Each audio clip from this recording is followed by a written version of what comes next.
પૂજ્ય ડોંગરે બાપજીની કથામાં તો કરુણ રસ એટલો બધો રહેતો. લાલાની વાત કરતા એ મહાપુરુષની આંખોમાંથી સતત અશ્રુની ધારા વહેતી.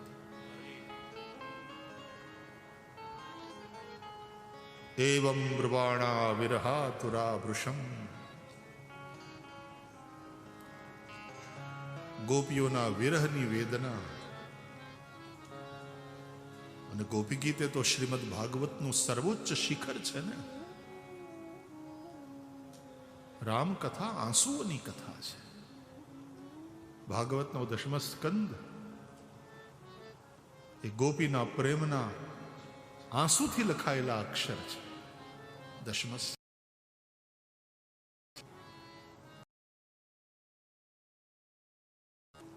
મને આપણી શીખ ધર્મની જે મર્યાદા છે મને ખૂબ એટલા માટે ગમે, આદર થાય કે ગુરુદ્વારામાં કોઈ ઉઘાડે માથે ન જઈ શકે. બહેનો હોય, ભાઈઓ હોય, માથે ઢાંકો, જૂતે બહાર છોડો. અને એને જૂતા સાફ કરવાની પણ કાર સેવા કરવા વાળા નિરહંકારી માણસો.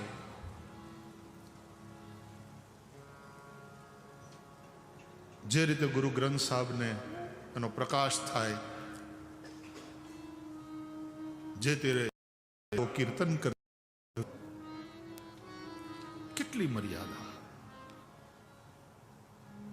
તમે લોકો યાદ રાખો, ખાસ કરીને મારા જાઓ તો તમારો પહેરવેશ એ મુજબનો હોવો જોઈએ.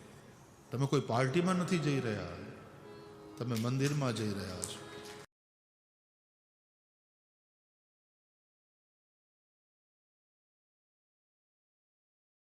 એને જો તિલક કરીને જાઓ તો કેવા રૂડા લાગો. તમને જોઈને કનૈયોય રાજી થાય. તિલક વગરનું લલાટ ન હોય. વ્રજરજ મુખામાં મૂક્યા વગર અને તિલક કર્યા વગર વૈષ્ણવને ઠાકોરજીની સેવાનો પણ અધિકાર પ્રાપ્ત થતો નથી. મર્યાદા, મર્યાદા, દરેક જગ્યાએ મર્યાદા. જો મર્યાદા ગઈ તો પછી ધર્મ નહીં ટકે. વિરક્તો વૈષ્ણવો વિપ્રો વેદ શાસ્ત્ર વિશુદ્ધિકૃત દ્રષ્ટાંત કુશલો ધીરો. ધીર હોય, ગંભીર હોય વક્તા. અને સૌથી છેલ્લે કહ્યું, વક્તા કાર્યોતિ નિસ્પૃહ. નિસ્પૃહી હોવો જોઈએ. મારા વખાણ કરે, મને પગે લાગે, મને માને, એવી સ્પૃહા નહીં. સાચું કહેવાનું, એના કલ્યાણની વાત કહેવાની, પ્રેમથી કહેવાની. હું આને આમ કહીશ ને પછી એનું ખોટું લાગી જશે ને પછી પગે નહીં લાગે ને બોલાવશે નહીં તો એના ભાગ. તારે ચિંતા કરવાની જરૂર નથી.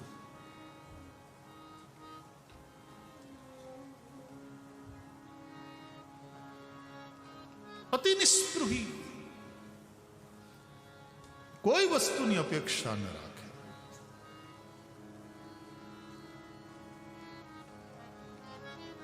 ભાગવતના વક્તાના આ બધા લક્ષણો ભગવાન વેદવ્યાસે બતાવ્યા છે.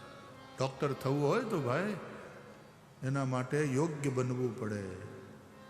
સર્ટિફાઈડ ડોક્ટર હોવો જોઈએ. એમને એમ પ્રેક્ટિસ કરે તો પોલીસ પકડીને જેલમાં નાખી દે. કથામાં એવું નથી મારું બેટું.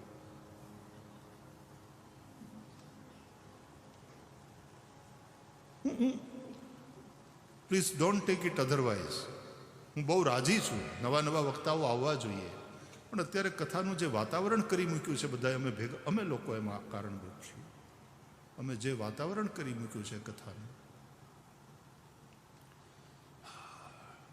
ડોંગરે બાપજી જેવા મહાપુરુષોનો આત્મા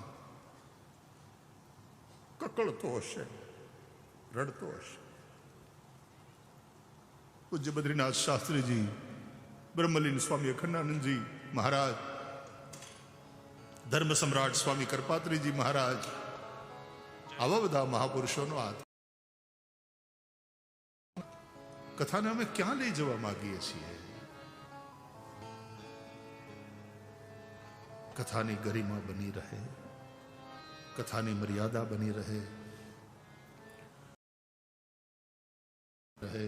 એ જોવાની ફરજ આપણા બધાની છે. આનંદ કરો. આપણો ધર્મ એ તો હસતો નાચતો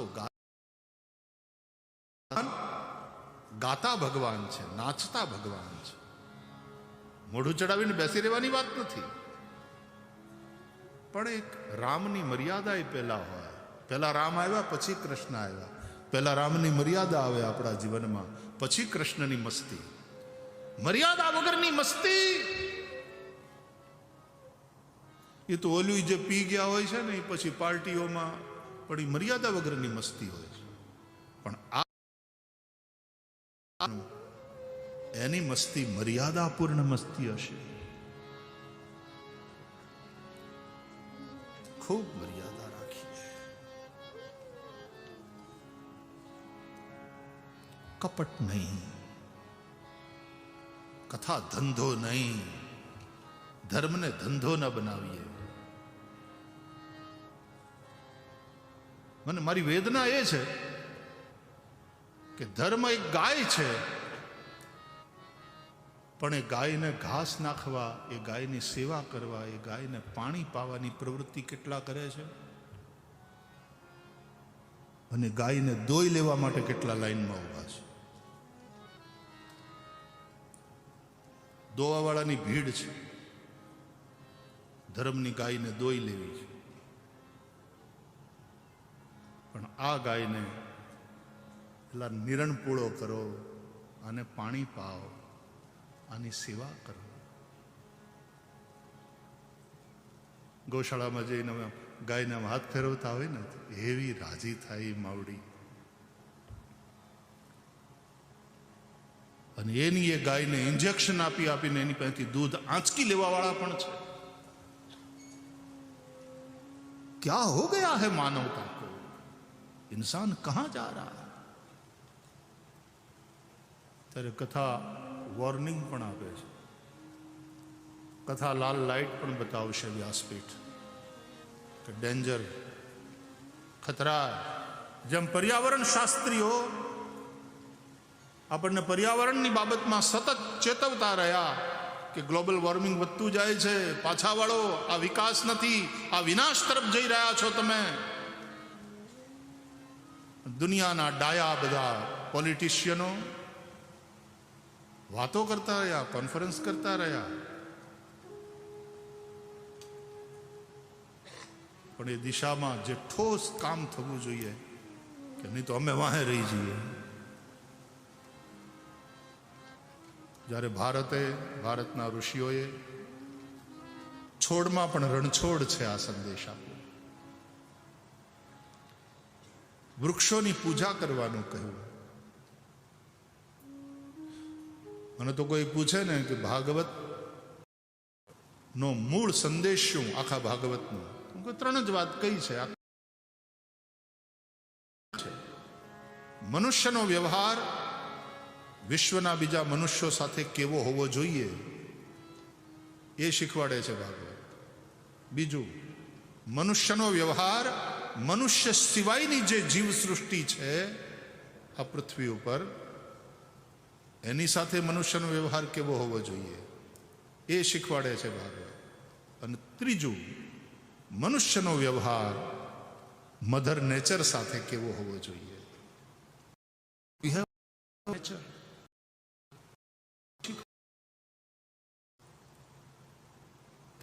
ગોવર્ધન લીલા આપણે જે ભાગવતની જોઈએ છે ને, એમાં આ જ સંદેશ છે. ગોવર્ધનની પૂજા કરાવી શ્રી કૃષ્ણ. पर्वतनी पूजा ये मूर्खता है क्या? गायों की पूजा ये पागलपन है क्या? અને કહ્યું કે બધા ભેગા થાઓ, જેની પાસે જે હોય તે લઈને આવો. ભેગું કરીને જ ખાવ નહીં, ભેગા થઈને ખાઓ, ભેગા મળીને ખાઓ. માત્ર ભેગું કરીને ખાવાનું સંગ્રહ નહીં, ભેગા મળી સહનૌ ભુનક્તુ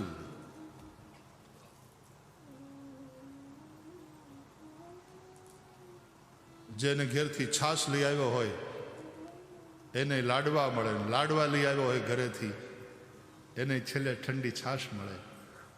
કોઈ પાણીની સેવા કરે, અરે કોઈ ખાલી પીરસવાની સેવા કરે.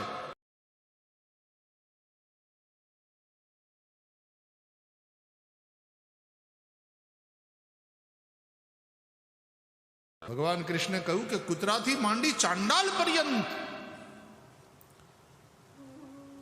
બધાને પ્રસાદ મળવો જોઈએ. કોઈ હલકા નહીં હે, કોઈ નિકૃષ્ટ નહીં. પ્રભુ પ્રસાદના બધા અધિકારી છે.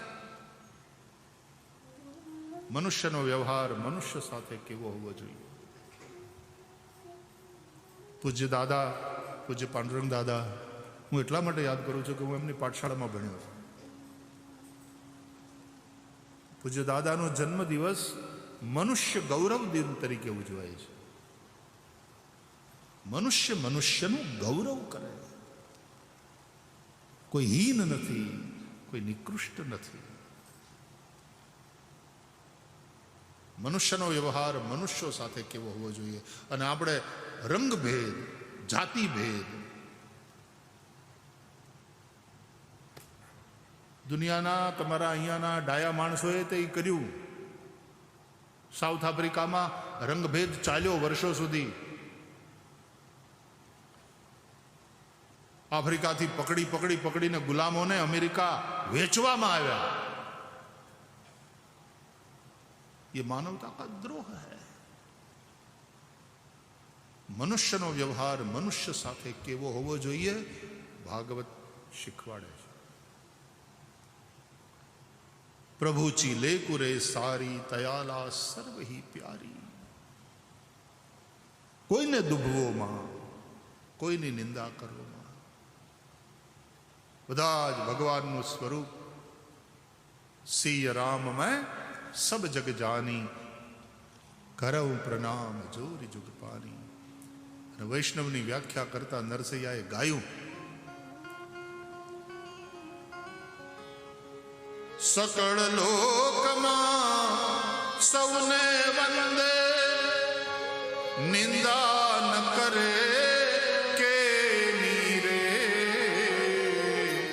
વાચ કાછ મન નિશ્ચલ રાખે, વાચ કાછ મન નિશ્ચલ રાખે.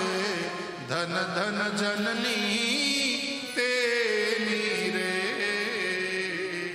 વૈષ્ણવ જન તો તેને રે કહીએ, જે પીડ પરાઈ જાણે રે.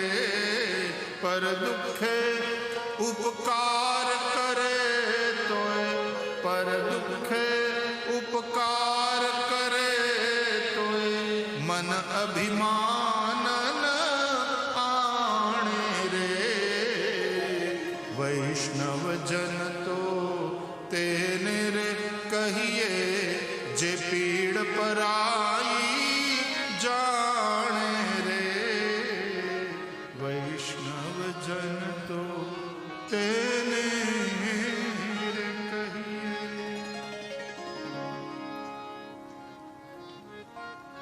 આ વેલ્યુઝ જેના જીવનમાં છે એ વૈષ્ણવ. ખાલી ટીલું કરી લેવાથી વૈષ્ણવ નહીં થઈ જવાય, ખાલી કંઠી પહેરી લેવાથી વૈષ્ણવ નહીં થઈ જવાય. બાકી તો ખોટા કામ તો માણસ સાધુનો વેશ પહેરી નહીં કરે. અને નહીં તો વૈષ્ણવ હોય તો ગ્રહસ્થમાં રહીને પણ પવિત્ર જીવન જીવતો હોય. મનુષ્યનો વ્યવહાર મનુષ્ય સાથે કેવો હોય. મનુષ્યનો વ્યવહાર મનુષ્ય સિવાયની જે જીવ સૃષ્ટિ છે, કેવી ગાયોની સેવા કરી કૃષ્ણ ભગવાને. યશોદા કહે, લાલા મેં તારા માટે સરસ મતાની મોજડી સીવડાવી છે. બેટા ગાયો ચારવા જવાની તું વાતો કરે છે, તો મોજડી પહેરીને જા, કાંટા કાકરા હોય. ડોંગરે બાપજી આ વાત એટલા ભાવથી કહેતા. એટલે લાલાએ કહ્યું કે માં, હું તો ગાયોની સેવા કરવા આવ્યો છું. ગાય માતા જો જોડા નથી પહેરતી તો મારાથી કેમ પહેરાય? હું તો એનો સેવક છું. અને ઉઘાડે પગે આંટા માર્યા ભગવાને વૃંદાવનમાં. એટલે તો વૃંદાવનમાં ભગવાનના ચરણનો સીધો સ્પર્શ એ ભૂમિને મળ્યો. માટે ત્યાં રજનું મહત્વ છે. વ્રજની રજ. રમણ રેત લોટ્યો નહીં કિયો યમના પાન. રજનો મહિમા છે. કેટલા વૈષ્ણવોએ 84 કોષ પરિક્રમા કરી છે? 84 કોષ પૂરી. વાહ, થોડા વૈષ્ણવો છે. એ ભાગ્યશાળી છો, તમને પ્રણામ. 84 કોષ વ્રજ પરિક્રમા, એનો જે આનંદ છે એમાં હું છું. અમારી આચાર્ય સિસ્ટર્સ આવી હતી પણ એ ગઈ, એને જવું પડ્યું. માની તબિયત બરાબર નહોતી એટલે આ એક બેઠી જો, હે ઇધર બેઠી હે મંદિરા લેકર. એ વ્રજ પરિક્રમામાં સાથે હતી.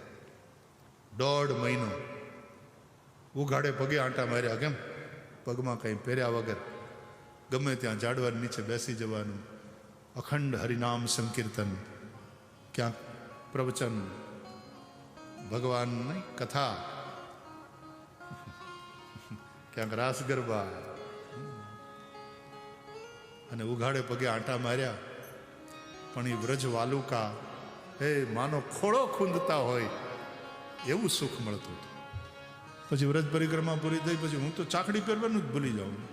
ઓલી ટેવ પડી ગઈ હતી ને ઉઘાડે પગે હાલવાની, તો આ લોકો પાછળ લઈને દોડે, ભાઈ શ્રી તમારી ચાકડી રહી ગઈ.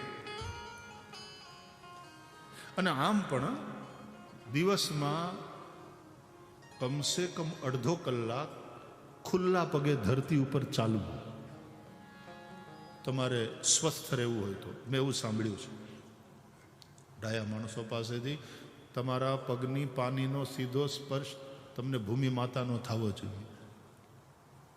આપણે ઘરમાં ચપલા લઈને ફરીએ, બરાબર છે, અહીં ઠંડી હોય ભાઈ, અને ઠંડી ઘૂસી જાય પગના તળિયાથી ને કાનથી, બે જગ્યાએથી ઘૂસે. એટલે પછી વડીલો એને તો કાન ટોપી પહેરી રાખવી, સ્વેટર પહેરી રાખવા, પગમાં મોજા પહેરી રાખવા, ધ્યાન રાખવું. અમે શરૂઆતમાં આવતા હતા તો સ્વેટર વગર થેમ્સના કિનારે આંટા મારતા હતા. એ પવન વાતો એમાં, અને વળી પાછા ડંફાસ મારતા. અમને ટાઈટ ન હોય, અમે કાઠિયાવાડથી આવીએ છીએ. અને હવે છાતીમાં ગળી જાય છે. તમે ન કહો તોય ડાયા ડમરા થઈ, સ્વેટર બેટર પહેરી, શાલ ઓઢીને પછી નીકળી જાય. ઉંમર પ્રમાણે હોય ને બધું. ત્યારે શરીરમાં ગરમી હતી એટલે આમ ટકતા હતા. પણ ધરતીને સીધો સ્પર્શ મળવો જોઈએ.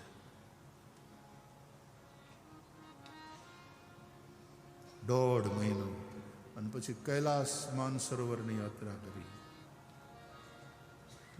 देखो ये दृश्य आप देख रहे हैं उस जमाने के, उस समय के, जब हमने वो परिक्रमा करी, पूजा करी. पूज्य गुरु शरणानंद बाबा जी महाराज श्री, पूज्य मुनि जी महाराज, બધા અમે જે આનંદ કર્યો છે. શ્રી યમુનાજીની સેવા પૂજા, જ્યાં બેસી જઈએ ત્યાં ઓલા વ્રજવાસી બહેનો કેવું ગરમ ગરમ જમાડવા આવતા નહીં.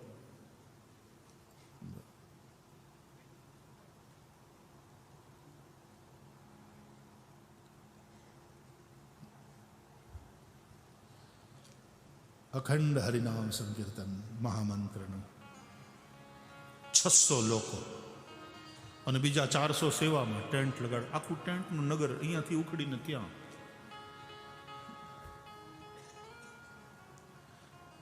હે ભગવાન કરે ને તો નીકળજો, આવા બધા આનંદ લેજો. અમે કૈલાસ માનસરોવર યાત્રા કરી 2 વાર, અને બીજી વાર તો પાછી કથા કરી ત્યાં માનસરોવરના કિનારે. કૈલાસની પરિક્રમા કરી, અને કૈલાસની પરિક્રમા લગાવતી વખતે ડોલમાલા પાસ એ સૌથી હાઈએસ્ટ પોઈન્ટ છે એનો, 19,350 ફૂટ, આટલા ફીટની હાઈટ ઉપર. અને ત્યાં અમે રાતના 10 વાગે સંધ્યા કરી, મારી સાયમ સંધ્યા. આકાશના તારાઓ ટમટમતા હતા, જાણે આમ હાથથી તોડી લઈએ એટલા નજીક લાગે. અને ત્યાં રાતના 10 વાગે સંધ્યા કરી, મારા નિત્ય નિયમની ગાયત્રી જપી અને પછી મહાદેવનું પૂજન કરી. ઓ